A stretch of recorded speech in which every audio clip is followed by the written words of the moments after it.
Good morning বন্ধুরা। আজ হলো 27 জানুয়ারি মঙ্গলবার। আজকের বরাক উপত্যকা তথা আসামের শ্রীভূমি, শিলচর, হাইলাকান্দি এবং ভারতের বিভিন্ন প্রান্তের আজকের সকালের বিশেষ বিশেষ খবরগুলি হলো: ভোটার তালিকা সংশোধনে নির্বাচন কমিশন এসআইআর প্রক্রিয়া শুরু করেছে। নথিপত্রে ত্রুটি থাকলে অনেককেই পাঠানো হচ্ছে বিশেষ নোটিশ। শুনানিতে উপস্থিত না হলে ভোটার তালিকা থেকে নাম বাদ পড়া বা সরকারি বিভিন্ন সুযোগ সুবিধা বন্ধ হওয়ার মতো বড় বিপদ ঘটতে পারে। অফিসে না গিয়ে অনলাইনে এখন নিজের স্ট্যাটাস যাচাই করা যাচ্ছে।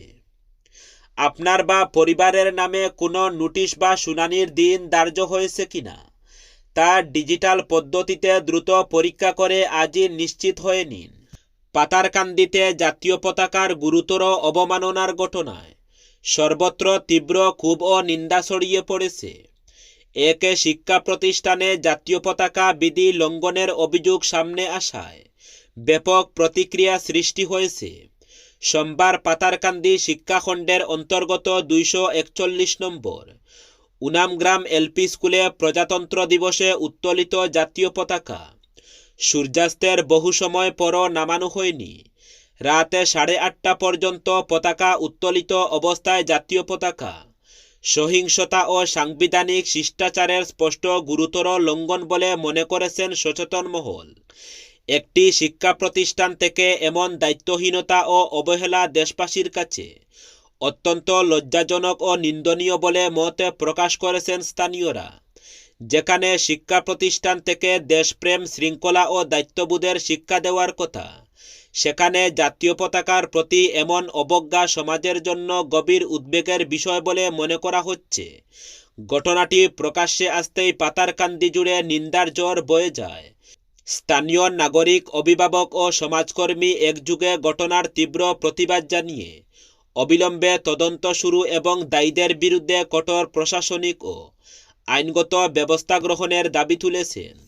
চাকরি প্রার্থীদের জন্য বড় সুখবর। ভারতীয় ডাক বিভাগ ইন্ডিয়ান পোস্ট অফিস গ্রামীণ ডাক সেবক জিডিএস পদে নিয়োগের জন্য বিজ্ঞপ্তি প্রকাশ করেছে। এই নিয়োগ প্রক্রিয়ার আওতায় দেশজুড়ে মোট 28,740টি পদ পূরণ করা হবে।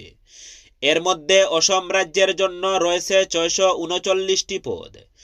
বিজ্ঞপ্তি অনুযায়ী আবেদন প্রক্রিয়া শুরু হবে 31 জানুয়ারি 2026 থেকে এবং শেষ হবে 14 ফেব্রুয়ারি 2026-এ। অনলাইনের মাধ্যমে আবেদন করতে পারবেন যোগ্য প্রার্থীরা। গ্রামীণ ডাকসেবক নিয়োগের আওতায় ব্রাঞ্চ পোস্টমাস্টার, বিপিএম ও অ্যাসিস্ট্যান্ট ব্রাঞ্চ পোস্টমাস্টার এবিপিএম পদে নিয়োগ করা হবে। আবেদন করতে হলে প্রার্থীকে ন্যূনতম 10ম শ্রেণী উত্তীর্ণ হতে হবে এবং গণিত বিষয় থাকতে হবে। পাশাপাশি সংশ্লিষ্ট রাজ্যের স্থানীয় ভাষা জানা বাধ্যতামূলক। মেরিট লিস্টের ভিত্তিতে প্রার্থী নির্বাচন করা হবে। কোনো লিখিত পরীক্ষা নেই। 10ম শ্রেণীতে প্রাপ্ত নম্বরের উপরই মেরিট লিস্ট প্রস্তুত করা হবে। বেতনের ক্ষেত্রে বিপিএম পদে মাসে 12,000 টাকা থেকে 29,000 টাকা এবং এবিপিএম পদে 10,000 টাকা থেকে 28,000 টাকা পর্যন্ত বেতন দেওয়া হবে। এছাড়াও অন্যান্য সরকারি ভাতা প্রযোজ্য হবে। বিস্তারিত তথ্যের জন্য ভারতীয় ডাক বিভাগের অফিসিয়াল ওয়েবসাইট দেখার পরামর্শ দেওয়া হয়েছে। গৃহবধূর রহস্যজনক মৃত্যু ঘিরে চাঞ্চল্য ছড়িয়েছে সুনাইয়ে। স্বামীর বিরুদ্ধে খুনের অভিযোগ তুলে মামলা দায়ের করেছেন বাপের বাড়ির লোকেরা। এতে সুনাই পুলিশ সাতকরাকান্দি প্রথম খণ্ডের বাসিন্দা ইন্তেজুল হক লস্কর নামের স্বামীকে আটক করে জামাইয়ের বিরুদ্ধে হত্যার অভিযোগ তুলেন হত শাকিরা বেগম চৌধুরীর বাবার বাড়ির লোকেরা।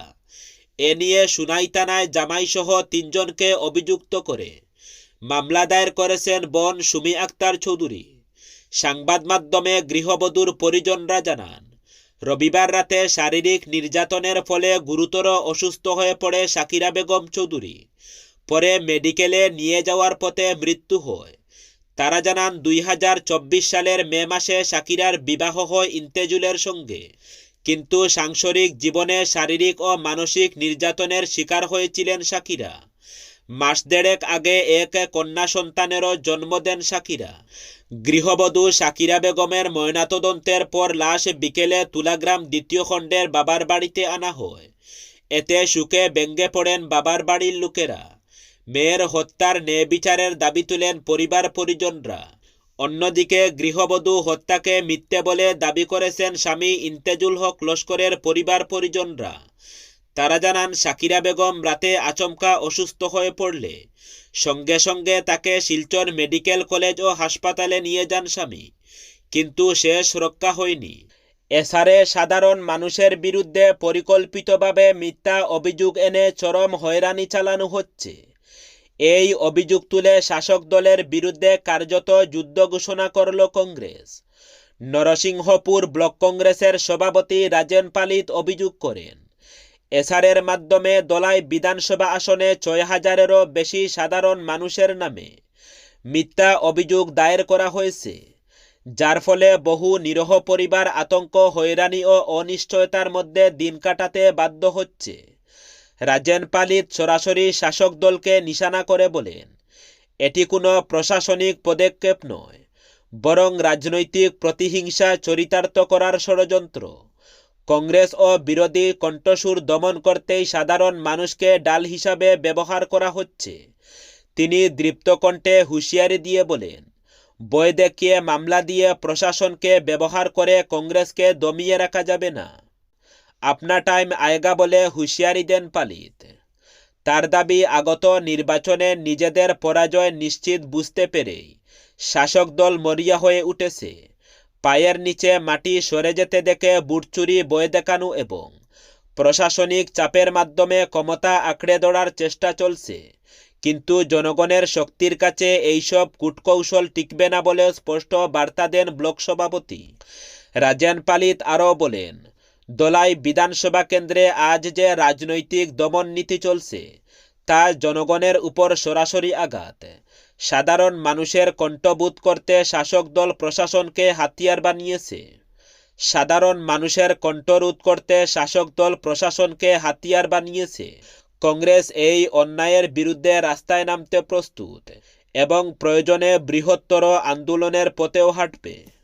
এসারের নামে অসমে লক্ষ লক্ষ ভোটারদের নাম কাটার পরিকল্পিত ষড়যন্ত্র চলছে বলে অভিযোগ তুলেছে বিরোধী দলগুলি। রবিবার কংগ্রেস, রাইজল দল, অসম জাতীয় পরিষদ, সিপিআই, সিপিআইএম ও সিপিআইএমএল যৌথভাবে রাজ্যের মুখ্য নির্বাচন কর্মকর্তার সঙ্গে সাক্ষাৎ করে এই প্রক্রিয়া অবিলম্বে বন্ধ করা, পুরো ঘটনার তদন্ত এবং দোষীদের বিরুদ্ধে কঠোর ব্যবস্থা নেওয়ার দাবিতে স্মারকলিপি প্রদান করে। স্মারকলিপি দেওয়ার আগে দিশপুরের নতুন বিধায়ক আবাসনে অনুষ্ঠিত এক সাংবাদিক সম্মেলনে বিরোধী দলনেতা দেবব্রত শইকিয়া বলেন, নির্বাচন কমিশনের দায়িত্ব হল একটি শুদ্ধ ও নির্ভুল ভোটার তালিকা প্রস্তুত করা, কিন্তু অসমে সেই প্রক্রিয়াকে রাজনৈতিক উদ্দেশ্যে ব্যবহার করে নাগরিকদের মধ্যে বিভাজন তৈরির চেষ্টা চলছে। তার অভিযোগ, বিশেষ করে সংখ্যালঘু ভোটারদের নাম ব্যাপকভাবে ভোটার তালিকা থেকে বাদ দেওয়া হচ্ছে এবং নিয়ম অনুযায়ী আপত্তি নিষ্পত্তির জন্য নির্ধারিত 21 দিনের সময়সীমাও মানা হচ্ছে না। এতে আসন্ন নির্বাচনে বহু মানুষ ভোটাধিকার হারানোর আশঙ্কা রয়েছে। রাইজল দলের সভাপতি ও বিধায়ক অখিল গগৈ অভিযোগ করেন, বিজেপি পরিকল্পিতভাবে নির্বাচনকে নিজেদের নিয়ন্ত্রণে নিতে চাইছে এবং অবৈধভাবে ভোটার তালিকা পরিবর্তন করা হচ্ছে। তিনি দাবি করেন, বিভিন্ন জেলায় বিজেপির কর্মীরা গণহারে আপত্তি দাখিল করে ভোটারদের নাম কাটার চেষ্টা করছে। অসম জাতীয় পরিষদের সভাপতি লুরিনজ্যোতি গগৈ বলেন, জনগণের সমর্থন হারিয়ে বিজেপি ভোট চুরির পথ বেছে নিয়েছে এবং মানুষের সাংবিধানিক অধিকার কেড়ে নেওয়ার চেষ্টা চলছে। অন্যদিকে সিপিআইএমের বিধায়ক মনোরঞ্জন তালুকদারও অভিযোগ করেন, যারা বিজেপিকে ভোট দেয় না তাদের ভোটাধিকার থেকে বঞ্চিত করার ষড়যন্ত্র করা হচ্ছে।